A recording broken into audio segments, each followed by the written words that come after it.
So another way to solve quadratic equations is by factoring. So if you remember, when we first learned factoring, I told you the purpose of it was to solve quadratic equations. So if you look at the first example in letter A, it's as if someone already factored for us. And if you recall from Unit 6, remember all we would have to do is set each polynomial, so the 2d plus 6 and the 3d minus 15. We're going to set each of them simply equal to 0, and then we can solve. So over here I would subtract 6 to both sides, and I would get 2d is equal to negative 6. And then I would divide by 2, and d could equal negative 3. And then over here I would go ahead and add 15 to both sides, and I would get 3d is equal to 15, divide by 3, and d is equal to 5. So now we're really going to put this into action, and now I really want you guys to know this. So like in Unit 6, I introduced it to you guys. Well, now we're actually going to use it. So in my next example in B, I need to have that equation set equal to 0, otherwise I can't solve.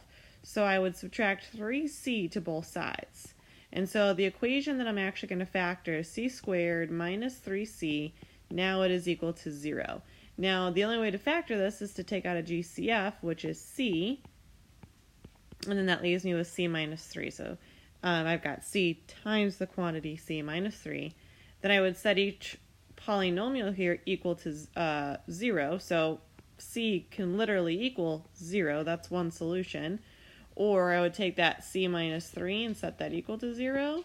And the other option is that c could also equal positive 3. So why don't you guys try the next 3 on your own? So in number 1, you would take that 3n and set that equal to 0. So one option is that n is equal to 0. And then the n plus 2, set that equal to 0. So the other option is that n is equal to negative 2. So those two are your answers.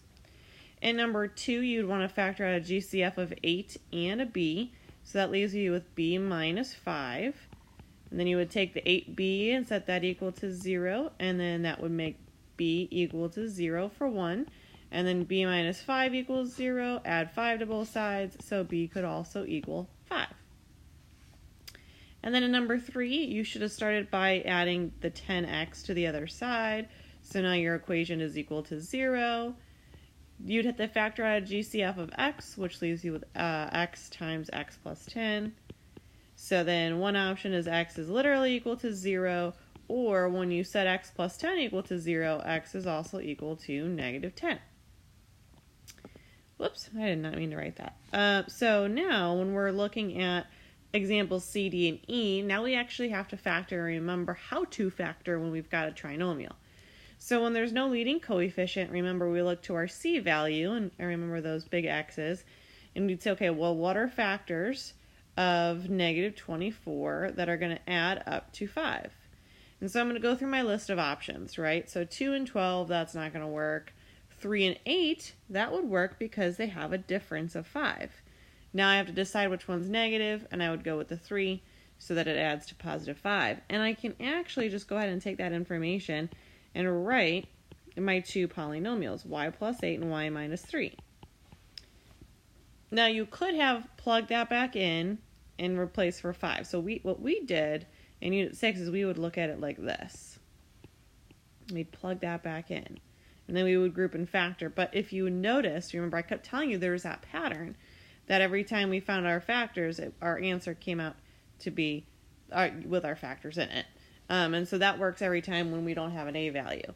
And so now I would just set each of those equal to 0, and so y is then equal to negative 8, because I would subtract 8 to both sides, and it is equal to positive 3. Now in D, a couple things. I have to get this 9x to the other side by subtracting. So before I can even factor, I'm going to do that and make sure it's in standard form too. So that would be my first step. Now I notice that there's a GCF of 3, so I'll take that out. So that leaves me with x squared plus 3x minus 4. And now I'm going to say, okay, well, what are factors of negative 4 that add up to negative 3? And that would be negative 4 and positive 1. And so I can just go ahead and put that in as x minus 4 and x plus 1. And I would set the x minus 4 equal to 0. And when I would add 4 to both sides, that would give me 4. And I would take the x plus 1, and just so you guys know what I'm trying to say is I'd take the x plus 1, set it equal to 0, subtract 1, and so my other option for x is that x is equal to negative 1. And then finally for an example, so E is interesting because, let me just get a different color here so I can star it. E is interesting because, first of all, it's the difference of two squares. Remember, 81 is a perfect square. Square root of 81 is 9, and so I would know that this breaks into y plus 9 and y minus 9. And so I would set each of those two polynomials equal to 0, and I would find that, well, y is equal to 9 or negative 9.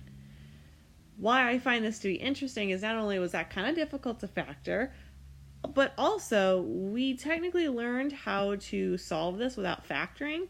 So like if I'm asking you just to solve that equation and you're like, oh shoot, I don't remember how to factor, that's okay. Just add 81 to both sides and you get y squared is equal to 81, and then you would simply square root it and you'd get the same answer. So unless I'm specifically asking you to factor, or if you're solving a quadratic equation that's in standard form, then you have to factor. But know that this is also a fine route as well. So why don't you guys go ahead and try numbers 4 through 9. I know it seems like a lot, but do 4 through 9 on your own because it requires a lot of practice with factoring. So in number 4, I would say, okay, what are factors of negative 16 that add up to 6? And I would say that's 8 and negative 2. So this would have broken into y plus 8 and y minus 2. And I would set that equal to 0. And so your answers would be negative 8 and positive 2, because you would set that equal to 0 and subtract, and set the y minus 2 equal to 0 and add the 2. Number five is interesting because it's not in standard form. So I would actually rewrite it to look like this. And I also don't like that it's starting with a negative, so I'm actually going to multiply that by a negative 1. So now I have x squared minus 49 is equal to 0. That's better. So like example E, you could have added 49 to both sides and square rooted and gotten 7 and negative 7. Or remembering that this would factor into x plus 7 and x minus 7. But again, you arrive at the same answer of positive and negative 7. Number 6 is interesting because it looks like it's in standard form, but it's not. So I'm going to go ahead and subtract 45 to both sides. And that's going to leave me with 25y squared minus 60y plus 36 is equal to 0. Okay, so my first thought in seeing this is that kind of like, oh crap, I have a leading coefficient of 25. That's going to make my life a little bit harder. However, 25 is a perfect square, and so is 36. Awesome. This is a perfect square binomial. So if you recall, square root of 25, that's 5. Square root of y squared is y. And then the square root of 36 is 6. And remember, I would just square that. And then I know it's subtraction in the middle because it's subtraction here. Remember, I also want to make sure it follows that rule. So if you recall that a squared plus 2ab plus b squared. So we got to make sure it follows that middle term. So I want to do 2 times 5y times negative 6. And does that in fact give me negative 60? So let's see. 2 times 5y is 10y times negative 6. Okay, good. It follows the rule. So I know I'm right in factoring for factoring purposes. But now I'm actually going to solve that for y. And so I would technically square root both sides, but technically you don't really have to because the square root of 0 is 0. So then I have 5y minus 6 is equal to 0. And then you'd add 6 to both sides. And then you're left with, sorry, I'm running out of space, 5y is equal to 6. Divide by 5. And y is equal to, you could either have 6 over 5, or you can have, what is that, 1.2. And you actually only get one answer in this, okay? And so if you were to remember back with graphing, my graph would look something like this, where it's touching just at 1.2. So just making that connection between the different ways of solving. So I'm going to erase all this down here. Hopefully you got that. And let's take a look at number 7. So I would start by adding 21 to both sides. And so I've got x squared minus 13x plus 36. Factors of 36 that add up to negative 13 would be negative 4, negative 9. And so when I set these both equal to 0, I find x is equal to 4 and 9. And number 8, again, I'm starting and ending with perfect squares. So that gives me 2x minus 3 squared. It's a perfect square binomial.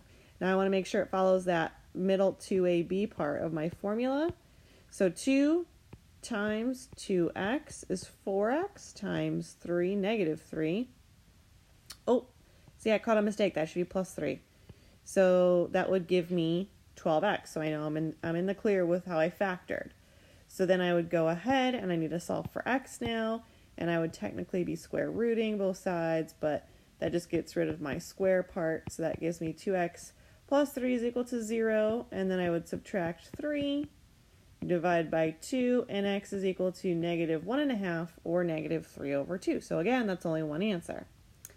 And then finally, number 9, we don't have to factor this one. We could have just added 121 to both sides, square root, and you get y is equal to positive or negative 11.